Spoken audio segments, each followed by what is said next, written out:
Les fortes pluges que havien caigut a la tarda a comarques gironines no van aconseguir deslluir les estrelles de Cap-roig, i en concret la de Maral. El públic, que ja havia esgotat les entrades feia dies, hi arribava convençut, amb paraigua a la mà o amb un ponxo improvisat. Aviat, però, el duet aragonès va omplir de calidesa l'ambient que s'havia refrescat amb la tempesta, en la que era la primera vegada que trepitjava l'escenari del Jardí Botànic, i aconseguien seduir el públic, que en bona part ja eren aficionats a la banda. Impressionant. Passat per aigua, però impressionant. Un artistassa. No passen els anys.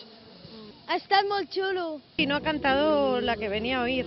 Moriría por vos. Un poco decepcionante, pero muy bien. Muy bonito el concierto. Gracias. Ha sigut una meravella, Ha estat meravellós. Té una veu, aquesta dona, increïble.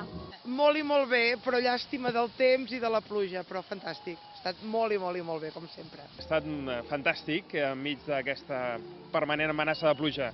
Fantàstic. Molt bé, molt complet i fantàstic. O almenys personalment he disfrutat moltíssim. És impressionant. Fantàstic. Per anar-lo a veure per segona, tercera i quarta vegada. Molt bé, molt maco, i el sonido increïble, molt bé, sí, ens ha agradat molt.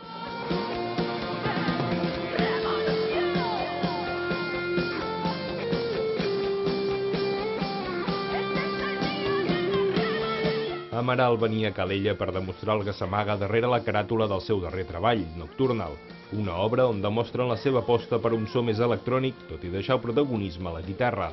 Amb tot, el directe de Cap-roig tampoc volia deixar enrere els seus grans èxits.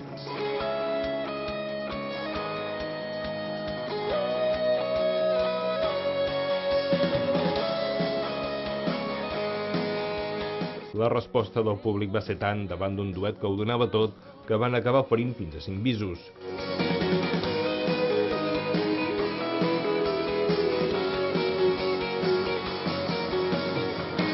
Abans de Maral, el públic de Cap-roig va poder degustar la música d'un jove Enric Verdaguer, que hi actuava com a teloner per presentar el seu primer treball, Monstrac.